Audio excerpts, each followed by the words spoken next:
Oh, that is really awesome. We also got we just got notified that Stefan is here. Is Stefan here as well? Are you there, Stefan? Yes, Jacqueline, I'm here. How you doing? Excellent. Hey, make sure you welcome to the Apocalypse Nana show, Stefan. Why don't you tell our I'm sorry? No. Hello? I'm sorry. Why don't you tell our listeners a little bit about yourself? Well, I'm Canadian, and I've been a prepper since I was 13. I think it came as a result of being forced to read the book On the Beach, which, scared the living bejesus out of me. And the next year I took Outward Bound program for about 3 years, and then I started getting heavily into camping and wilderness survival. By the time I was 19, I was hired by the Toronto Boys Home, which was a halfway house for, youth in trouble with the law. And they would run the summer camp, and my job was to take them from the summer camp up into Algonquin Park, which is a beautiful park here in Ontario, National Park, and one of the inspirations for one of Canada's most famous painters, Tom Thompson. And my job was to take them into the woods for a week at a time, take about eight kids and one of the counselors, and show them how it is out in the wilderness. And I saw firsthand what a great experience it was for these young men, because they were all from the inner city and really never been outdoors and never had anybody sort of mentor them or teach them. And I was just a young guy at the time too, but when they learned to rely on themselves and that they could do these things, and it was risky. It was we were way out in the sticks there. If anybody got hurt, it'd be 2 days of portaging to get help. This was before cell phones, or we didn't have radios or anything like that. But what a difference it makes, Jacqueline. That the kids to get outdoors and to really learn some of these skills. Now, having said that, now 40 years later, I'm sort of leaning towards the urban survival, and I wrote a book on it called The Art of Urban Survival, and it sort of deals with what I predict or see happening in the near future. Let me add that book is phenomenal. Okay, just so you know, I thought it was an excellent book. Oh, thank you. Yeah, RW and I read that book, and not to say that we didn't read Love Mystery from Big Ass Shark, just so you know, Briar. Okay, but I just want to pick those books. They're great books. Let my listeners know that both these books are out there. Both of you work with teaching the young in one capacity or the other. You were working with instructing the youth, a wilderness survivor. And Briar, you had experience in L.A. with the was I right with the tell us about your experience. You had the earthquake. Right. When I lived in Los Angeles for 23 years, went through quite a few earthquakes. The biggest one that I experienced was the Northridge quake, which was in '94. You learn pretty quickly that the city is so huge that the minute something like that happens, you're on your own for a certain amount of time. And I think Katrina taught us that as well, that you really need to be pretty smart and keep earthquake kits. And I used to keep 3 or 4. I'd have one in my car, I'd have one in the yard, I had one in the garage, one in my bedroom, and I would have water and food for myself and my animals. I was not going to let my animals and myself suffer because the roadways had collapsed, or we couldn't get through to anyone to come help us, because that was the reality of it. Well, here's the thing. Okay, at what point though? You love your animals and you train these animals. These are really good search and rescue and helpful animals. At some point, now this is going to go out to both of you. Okay, both of you listen to this question. Is there some point where you got to say the animal does not get top priority? I've got to not feed him. I've got to leave him or her behind. In your opinion, in your experience, is that ever going to happen? Briar will go. No, my animals, my dogs especially, are very able-bodied. They are protection as well as being able to help find the lost. When I'm with my dogs, particularly here in Florida, we're going to come across snakes, we're going to come across gators, and I would rather have my dogs with me as a method of protection also. So I would, ration everything I have to keep my dogs with me and look after both of us.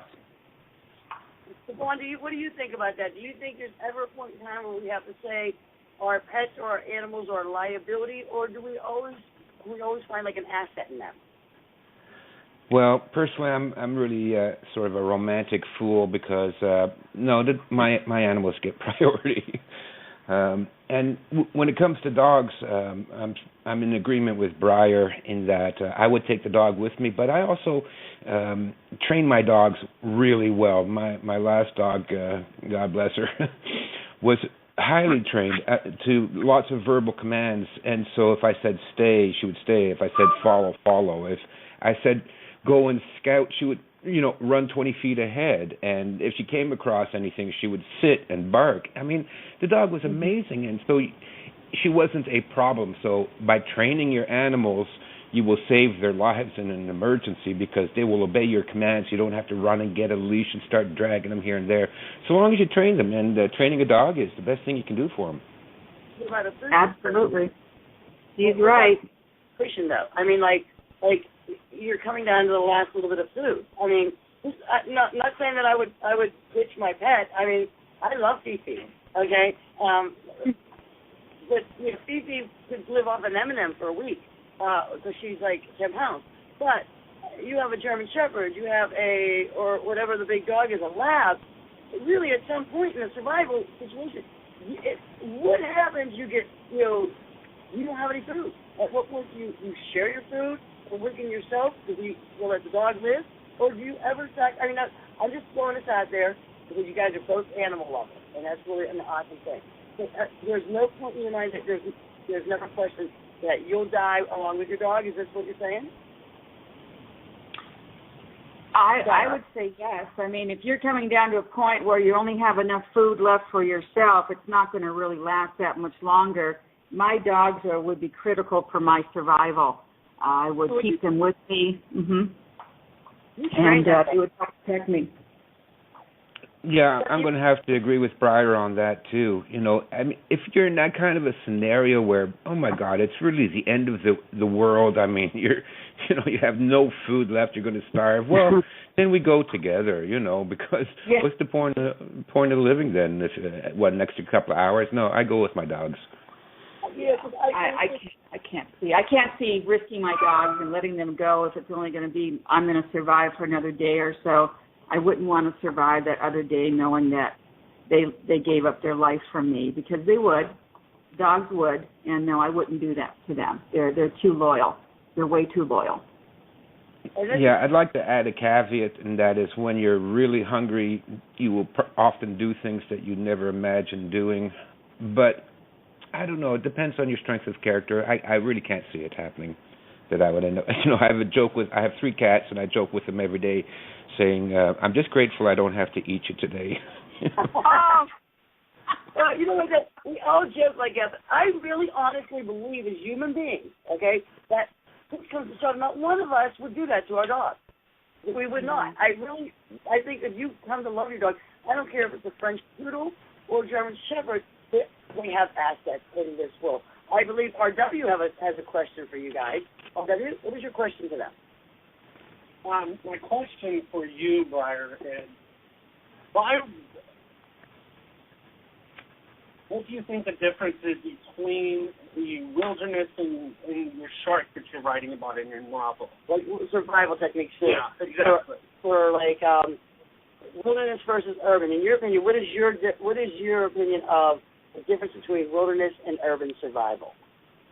The difference between the two of them is you may find things in an urban setting to help you survive, and you're going to find different things in the wilderness setting to help you survive. And so it depends on where, if you're going to go look for items in the urban setting. When I was in L.A. when the Northridge quake hit, I had neighbors who had parts of their houses collapse, and we were going through them trying to find water and food and anything that was salvageable after the quake went through and destroyed parts of their houses. when you're out in the wilderness, you need to have some knowledge about, well, where am I going to find water? What am I going to do, or where should I camp, because there's going to be a flash flood and I don't want to be carried away. So it's really the difference between the two would be what kind of materials can you glean from the landscape to help you survive, and also to survive the wilderness. In the urban setting, you don't want anything more dropping on top of you. Well, I was reading Stefan's book, and there's a lot of useful information in your book. It's pronounced Stefan, right? Not Stefan. Either way, it doesn't bother me. Stefan is fine. I like Stefan. Okay, so you have a lot of useful information in your book. Really, people need to pick this up. Now, you're leaning more towards urban survival. Do you think an urban survivalist, which is Stefan, can make it in the wilderness? I'm sorry, our phone connection is pretty awful. Can you repeat that question? Sure. Do you think someone that is an urban survivalist can make it in the wilderness using their skills as an urban survivalist? Well, you see, I don't think. I think the wilderness survival is good. I mean, everyone should learn it. Learn some wilderness skills. I mean, it's healthy for you. You have to get out in nature. But I also believe that nature is a cruel bitch, and most people aren't going to last 2 weeks out in the woods. And so whether they can build a fire rubbing two sticks together or not, I don't think it makes a difference, because they're going to be dead soon enough. It's very difficult to survive. And for example, where Briar lives in L.A., or where you used to live in L.A., and I used to live in Ventura County, just north of L.A., for about 12 years, and I've been up in the hills there. I mountain biked all through Southern California, and if you're going to go out in the woods there, forget about it. There's nothing there. There's no water. There's nothing to eat up there. You'd have to hike hundreds of miles up into the high Sierras, and then even then you'd be lucky to find something. So for me, that is like only it's really the end of the world. You have to go because the entire city's on fire, and or there's a huge cloud of toxic radioactive GMO seeds, blowing in.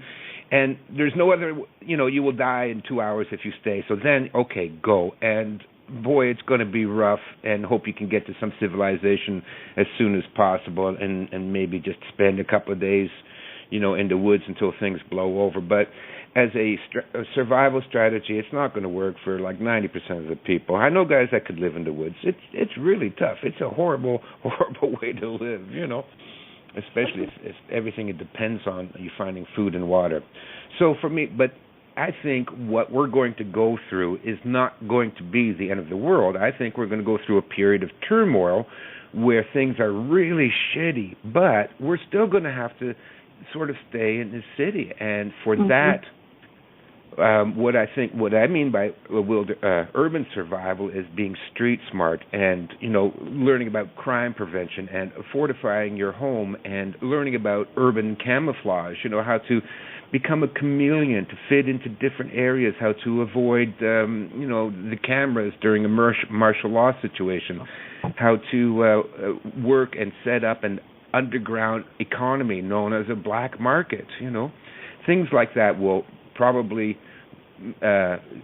do a lot more good in what's coming than focusing on how to skin a rabbit in the woods, because I really don't think most people are going to end up there. I agree with Stefan on that. I do. I mean, when you're thinking about having to survive, one of the first things that you learn is try to shelter in place. And here in Florida, we have not the earthquakes, but every year we have to figure out, are you going to run from the hurricane or not? And I'd rather stay in an urban setting than a wilderness. One of the hardest things to do in a wilderness setting is to get a dry shelter. It's impossible to do unless you bring one with you. But in an urban setting, you're going to have an easier time finding shelter and resources that have been left behind. Especially if you had a major catastrophe there, it's going to be really difficult to find what you need in an urban setting, I think, in my opinion. I mean, not like you could actually find what you need in the woods either, let's face it. RW has a question for Stefan. Stefan, I read your book front to back. I absolutely loved it. But I have a question for you about chemical weapons. We have a whole chapter on weapons. and I was surprised that you had only mentioned pepper spray. Why is that? And if you were to use a preferred weapon at the end of the world, what would it be with regard to chemicals? You mean the improvised chemical weapons?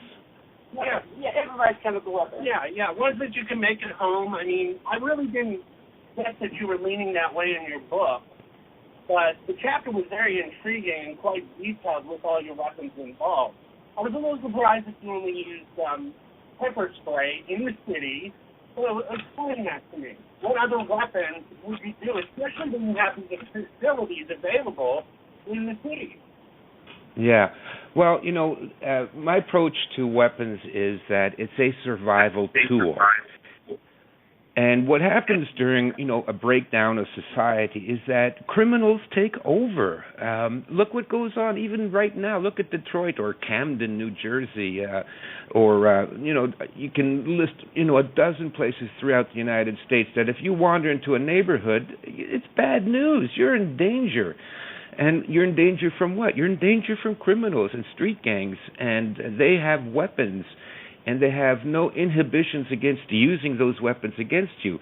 So now if you have kind of a breakdown, and I'm not talking apocalypse where people are, running around trying to, cannibalizing each other. I'm talking something as simple as, say, a month without electricity. And now everybody's food supplies are run out, and none of the debit machines are going to work, or the supermarkets are going to be supplied. And now people are hungry.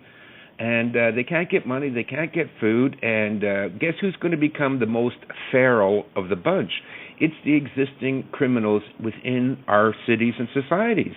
So now they're going to go around. So if you're in a survival situation where your life is being threatened with violence, then any weapon is a survival tool and will give you the advantage. Now, preferred weapon, sure. Would I love to have a Glock 17 with a 100-round magazine? Of course, I'd love to have that, but I live in Canada. I'm not allowed to have that. So, a weapon, I have a good friend who is an instructor with the SWAT team here in Toronto, and they ask him that question all the time. What weapon do you think would be best? And his answer is the same as my answer, and that is whichever weapon you have in your hand. So, if you have a shotgun at home, terrific, but you're on the bus on the way home when the lights go out and a bunch of guys board the bus and they decide that you look like you're easy pickings. So now what have you got on hand? A pepper spray. In Canada, we're allowed to carry pepper spray, so that's what I've got. Or do you have an extendable baton? Or if you don't have one of those, then pick up a school bag or take off your shoes or whip off your belt, because any kind of weapon is better than no weapon at all. I also think that I have to agree with you that no matter what you have, it can be turned against you. And you have to think of that as well. As much as we want to carry a gun or a big sword, it can be turned against us at any time. So I have to side with you on all of your thinking on that, Stefan. I really liked your thinking on that. Hey, Briar, I have a question for you. Just it popped into my mind. Were you surprised, you said that you had to go to people's houses to look for water and for food during the earthquake. Were you surprised that you had to do that there wasn't, more people prepared? Or was that something that back then people just didn't think of? I was very surprised. I had all of my supplies, my water and so forth. My neighbors who grew up in Los Angeles, I went over to their house to see if they were okay, and it was literally 2 to 3 feet of broken stuff all over the floor we were wading through, and I asked them where the earthquake kit was, and they said, well, whatever didn't break. They weren't prepared at all. I think there's a certain amount of, it's not going to happen to us. It won't ever happen to us, but the reality is it can, and it did, and there were a lot of people who were caught after the earthquake being stuck in neighborhoods where they couldn't get out, and there was quite a bit of looting that went on, and we certainly saw a lot of that during the Rodney King riot. That was, I didn't leave my house for several days because of that one. Was kind of scary, stayed indoors. But I was kind of surprised that my neighbors, especially the native Californians, didn't even bother to have the basic materials to survive even a couple of days. That was a shock to me. And the Rodney King riots totally reiterate what Stefan said about that the criminals will become the very old people of, civilization when things break down. And people, when you talk about surviving, and both of you probably agree, it doesn't need to take a nuclear war. It doesn't need to take a Planet of the Apes takeover. It doesn't need to be anything like that. It could be an earthquake. It could be, like anything could cause it to happen because there needs urban survival. But people don't look at it that way. I think people don't prepare. They prepare more for the big picture. Does that make sense? Like they're preparing for the big picture instead of a little picture like an earthquake. They don't think that far ahead. We're going to take a commercial break right now, and we come back. We got Briar and Stephanie, and we're going to be talking some more with them, asking questions if anybody wants to call in. I know that RW is got a question, and also tonight's giveaway is a Highwayman, RW's book. So make sure you'll be right back after this commercial break. Old Dr. Bones here, and I want to know that you're prepared to deal with injuries and illness in any disaster scenario. What would you do if modern medicine was no longer available? The second edition of the Survival Medicine Handbook is over 550 pages of how-to advice for the non-medical professional. Don't forget, Nurse Amy and I have a whole line of medical kits, suture stapling materials, instructional DVDs, and other items that'll help you keep it together even if things fall apart. Check us out at doomandbloom.net. Are you tired of preserving one jar at a time? Buying oxygen absorbers, Mylar bags, and baking dry foods to seal them? Get a vacuum canner. Seal 7-quart jars of dry food in 2.5 minutes. Preserve for years without using heat in a virtual vacuum using recyclable jars. No oxygen, moisture, bugs, or rodents. Preserve all your dry foods quickly and safely. Visit us at vacuumcanner.com or call us at 479-997-5583. Mention Prepper Radio and receive a $20 rebate. That's 479-997-5583. Okay, and we're back. This is Jacqueline Druga and the Apocalypse Menace Show. I have with me Briar Lee Mitchell and Stefan. How do you pronounce your last name, Stefan? Verstappen. Nah, I did it right. I was good on that one. And we're talking about urban survival versus wilderness survival. And Stefan just comes on, and Briar just comes on, and knows and maybe just be joining us. And they both of them have explained pretty good why urban survival is so important, because they recap what we just talked about. That you can run into the woods for a few days if the shit hits the fan in the city, but really it's so tough to survive in the wilderness as opposed to finding the resources that you need in the urban environment. So I'm glad you guys are still with us. You guys are being great guests and enjoying this. I'm actually learning immensely. Stefan, did you get to catch the beginning of the show when I know that the Briar listeners, when I talked about Rob and I's adventure, that we were in the woods and we were lost and going in circles. This is back before the cell phone era, as you said. This is 1998. Not everybody had cell phones. We didn't carry a compass. What could we have done, Stefan, to be better prepared for being lost in the woods on the wind? Yeah, being lost in the woods is scary because there's no way you can tell direction. Forget about it. If you're lost in the woods and it's dark, just hunker down until daytime. You can get some bearing if you're lucky enough to have a moon, and of course, moon rises in the east and sets in the west, so you might be able to, get a bearing that way. But I find, you can't see where you're going, and especially in the bush. I mean, forget about it. No, sit down, wait till daytime. Don't try and walk out at night. That's the most dangerous thing you can do. So we weren't really idiots for being lost in the woods then. That happens to anyone. We wandered. We were idiots. I mean, we were scared. I thought we were walking for miles and miles and miles. But we were walking in one big circle. No, it's not. You're not being an idiot at all. When I was living there in Ventura, I had a young student of mine that I was mentoring and teaching some martial arts to, and I was trying to teach him a little bit about wilderness survival, but I didn't have a lot of time, and I told him to try and pursue it on his own. Anyways, he went on a walk up there in the up around Ojai there in the mountains, And he got separated from the group. It just happened by accident. I think he got distracted. He went to look at something. He turned around. The group was gone. And now he was lost. He was up there overnight. They sent a search and rescue team to find him. He had nothing on him, not a pocket survival kit, not a bug-out bag. He just went with his shirt and his, a pair of shoes, and that's it. He almost succumbed to hypothermia because, it gets cold in the mountains at night there, And it just happened so fast. And search and rescue finally got a hold of him at like 4 o'clock in the morning and brought him back. And this is walking along a well-known pathway in a mountain valley, very close to civilization, with a group of people in broad daylight, and boom, the guy got lost. I mean, he was a little bit dumb, but it can happen easily. It's not a big trick to get lost in the woods. Oh, no, and all the trees look the same. Let me just say, especially when you're a city folk, Briar, if I would have said to you back then in 1998, hey, Briar, Rob and I are going to look for Bigfoot in the woods, what advice would you have given me off the bat? Flag where you entered the woods. Make sure someone knows that you're out there. Don't go out there without notifying somebody that you've gone on this hike. Keep together. And if it is getting dark and you are lost, just stop. Don't move anymore because you're going to end up wasting all of your energy. It's going to get cold at night, and you just hunker down. When I am out in the wilderness, I carry a pack. And if I have to spend the night with my dog, we're surviving off of what I brought into the wilderness with me. So you make sure you have water. You make sure that you have something for communication.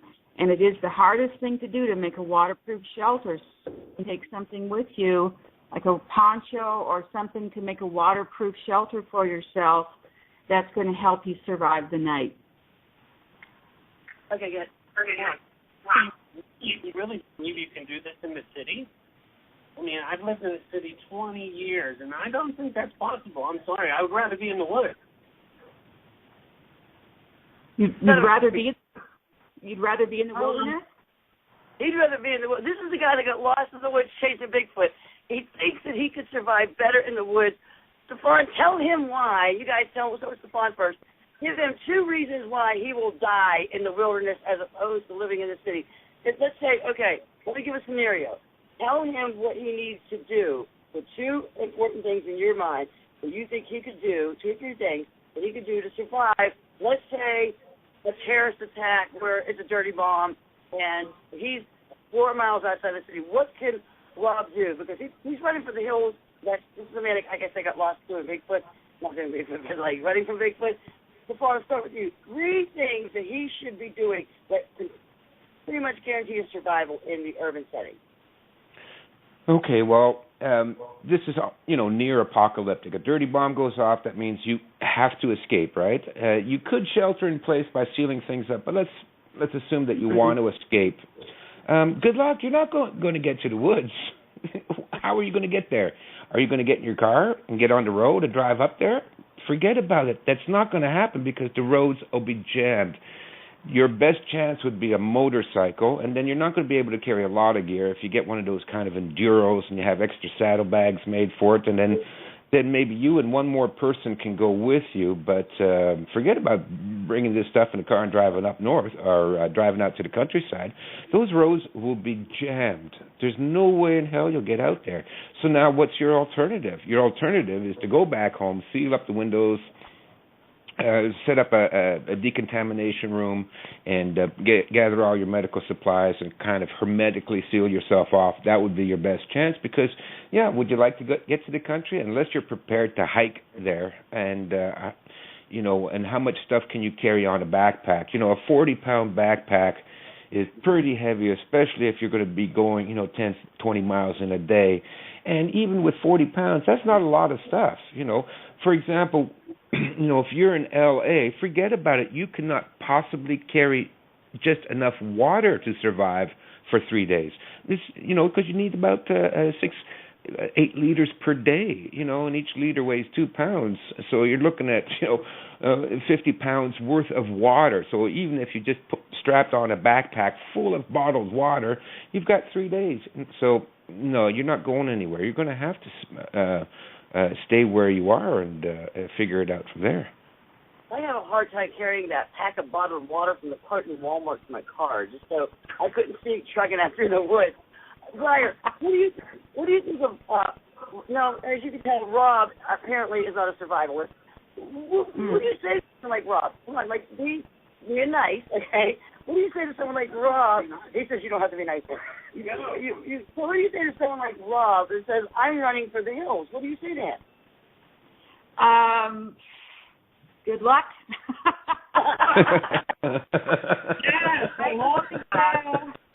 You know, and say it with a cheery sound in your voice. Hey, good luck up there. When people are panicked, when you're dealing with a panicky person, that's a very different scenario. You're not going to be able to talk sense to somebody who's in a panic. When the quake hit in Northridge, there were a couple of things that I remember happening. There was an apartment building at the end of my street, and I heard squealing tires. There were a couple of people that actually drove maniacally out of the city thinking that they were going to get away from a horrible disaster, and there were the rest of us who quickly started to gather our resources and shelter in place. The panicky one, if you're going to run for the hills, let them go. That's the greatest answer. Hey, we got a listener calling in. It's our stock. I call him the stock listener calling. It's Fred. He's going to call in. Either he's going to make a statement. If not, we're going to ask Fred a question. So, hey, Fred, are you there? Hey, Jackie, I'm here. Oh, my gosh. I heard you have PC problems. Yeah, I have to listen on the phone. I really miss the chat room and all the guys. I'm glad that Francis passed on that I'm not going to have a chance to be in the chat. Hi, Fred. It's RW. I've missed you. I'm glad you missed me. I'm just glad y'all are back, and I can get to you on the phone. If you didn't have the phone backup, I'd miss the whole show right now. Oh, my gosh. The phone backup is awesome. My son listens to it on the show. Fred, do you have a question at all? Well, actually, I have a statement. It's okay. The difference between urban and wilderness is the type of animal you're going to encounter. If we're out in the wilderness, wolf comes upon you, you're going to fight the wolf, you're going to kill it. But in the urban, you're going to have people. So decent people are going to have a problem fighting another person, even though they're a little more than animals at the time. Do you think animals are harder or people are harder to fight? People will be harder. Our own humanity will keep us from trying to hurt another person, even though they're going to try and hurt us. Oh, my gosh. That's so insightful of you, Fred. When you're thinking of that all day, that is really insightful. And I know the chat room is just lighting up because, like, you called in about that. Briar, do you think people, Fred's bringing up a good point, do you think people are more dangerous or animals are more dangerous? People. People. So you have to fight them. Well, they're going to have an agenda. An animal really isn't. An animal is moment by moment. People are going to be panicking. They're going to want to gather the weirdest stuff, thinking that, well, they're going to want your money and your shoes and your food and your water and all these things that aren't going to help them, like your video games, your phones, things like that are no longer working.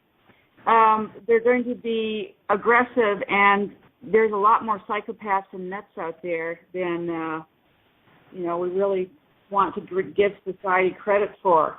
When there's a lot of pressure, and again, I experienced this during the Rodney King riot. At one point, the city, you couldn't even get help from the fire department because there were over 4,000 fires burning. And these were set by people. So I think that people are going to be your most difficult thing to come up against. I think they're scared. People scare me more than the thought of animals scare me. What about you, Stefan? Do you think people, I know we all know that people are dangerous. What scares you? A pack of wolves or a pack of violent people? What would scare you more? Well, hands down, people, of course. I agree with Briar's opinion on that. You're dealing with, there's a certain percentage of the population that are psychopaths. And if you're not familiar with what a psychopath is, you will not be prepared to deal with them because that level of cruelty and violence it will stun you. It will make people go into shock to view it. And like Briar said, a lot of people are going to be too stunned and too shocked to effectively counter that attack with counter violence if necessary. And that's why my theory on urban survival is you have to use things like camouflage and misdirection and fortify your home and play the gray man and try not to become a target. And if you do become a target, then pull out the biggest weapon you have and hope that that will intimidate them and get them to back off, because most aggression is actually just what they call force display. Animals do it, they puff themselves up to make themselves look mean, and it's like, well, better go find some food elsewhere because I'm too much trouble. So with humans and predators, even though, like myself, do I want to kill somebody? Absolutely not. I don't want that on my conscience for the rest of my life. I don't want that burden on my soul of ever having taken a human life. So I will avoid that, absolutely. But even better than that is, build yourself up to make yourself look like a lot more trouble than you're worth. So if you can't avoid and escape and go underground and camouflage and fortify your location so that you're out of the line of fire and you are somehow targeted anyways, then your next strategy is to look as formidable as possible. And if you've got the pump gauge shotgun, pull that puppy out, start brandishing it around, maybe fire a shot off into the air. And for me, I hope that would be enough so that they would say, okay, look, there's 200 other people that are completely unprepared. Let's go after them. I know it sounds mercenary, but they didn't prepare. And if they did, all these criminals wouldn't stand a chance. If all the good people had worked together ahead of time and planned, look, if something happens, we'll all work together, we'll support each other. Bob down the road's got a shotgun, and Janie up the street, she's got a Glock, and so we'll come together and we'll work as a community to ward off these psychopaths. That would work great. But unfortunately, it's like Briar was saying, nobody was prepared, and they're not prepared now. So now you're on your own. So like I said, if it comes down to that, if you can't avoid, if you can't escape, then you're in a confrontation, then try to look as formidable as possible. And then if that still doesn't work, then,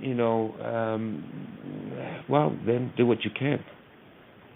Yeah, I'm sitting here listening, and you were talking in the beginning, you said that you bring up some great speakers. I'm thinking man, animal, act, danger, we're all alike. We really are. And the situation is the same, whether you're facing a pack of animals or a pack of human beings. It's like amazing. But Fred's still there. Is Fred, did we lose Fred? No, Fred's still here. Sorry, you're a little garbled. Oh, okay. Hey, just wanted to thank Fred for bringing up such a good point and such great discussion. As we're coming into the wrap-up portion of the show, Fred, thank you once again for calling in. We appreciate it. You are always a great, insightful guest, popping guest, I like to call on the show. Thanks, Fred. Anytime. I'll be back next week. I know you will. Thank you. I appreciate it. All right, Briar and Stefan, this is the portion of the show I like to call Flash and Fame. We're going to do this. This is like you give your answer really fast. I'm going to give you two celebrities. You got to tell me which of these two celebrities, if you had to survive with them, you would pick. You could only pick one, and you got to, and this is the person in your shelter, which of these two would you pick? Are you guys ready? Yes. Ready. All right. I try to pick them. I looked at our ages, so I try to pick them according to all of our ages, so hopefully we'll all know them. All right, we'll start with Stefan. It just everybody, Stefan. Denzel Washington or Sharon Osbourne? Denzel Washington. Sharon Osbourne would drive me crazy. I can't stand the sound of that woman talking. How about you, Briar? What do you think? Denzel. No, I'm going to take Denzel. How about you, Rob? Denzel. Big, bold, black, and delicious. Oh, my God, help us. All right. Here we go. Speaking of big and bold, The Rock or Sylvester Stallone? Stefan. I don't know. I'm sort of with Sylvester Stallone. I'm not a big fan of wrestling. Okay, how about you, Briar? I'm going to go with The Rock. I'm going to go with Sylvester Stallone because I just learned, was I the only person on the face of the earth that just found out that The Rock cheated on his wife, or supposedly cheated on his wife? Totally don't want him in my bomb shelter. If he can cheat on his wife, then you can't trust him. That's the way I go. Quick answer, Rob. Jacqueline, you know me. If The Rock cheats on his wife, he can cheat with me. Oh, good Lord. All right, final one. Ready, Briar? Donnie Yes, or Marie? Donnie or Marie? Donnie or Marie? Donnie or Marie? I'm going to go with Marie. Okay, how about you, Stefan? Oh, definitely Marie. She's so hot. Even at her age, she's still hot. So definitely Marie. Donnie's not too bad looking himself, even though I have to say he blew me off after years of adoration. Donnie Osmond blew me off when I gave him an autographed copy of a book. He did not even say thank you. But I would still let him into my shelter.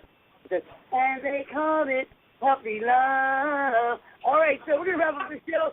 Hey, Briar, tell us what we can find, your book, and where we can find you, then we'll get the step on. The book is published by Permuted Press. You can find it on Amazon for the Kindle or for paperback. It's called Big Ass Shark. It's just a huge, fun story about a megalodon. And I hope that you guys go out and look for it. Great dialogue in that book. I have to tell you, you have a knack for dialogue. What's your website? BriarMitchell.com. BRIAR Mitchell.com. How about you, Stefan? Where can we find you and find your book? The book is The Art of Urban Survival. You can find it on Amazon, Kindle, Lulu, and a bunch of other ebooks like Smashwords or something like that. And my website is www.chinastrategies.com. One word, China Strategies. I read both of these books. Art of Urban Survival is awesome. Big Ass Shark. Oh, my God. I keep trying to convince people of the shark. I keep thinking of remember the movie Oh God with George Burns? Yes. Where he talked to God? Mm-hmm. You guys are amazing. Thank you guys so much. I had a blast with both of you. Hope you both will come back to my show. And make sure you get RW's book, The Highwayman. He's given a copy of that. Ronnie will pick up the winner from the chat room and let you know on Facebook. Hey, I want to thank everyone for showing up tonight. Thank you, Briar. Thank you to Stefan, to the unit, my sister in the closet, the G-Man, on behalf of Purpose Broadcasting. This is Jacqueline Druga. Good night.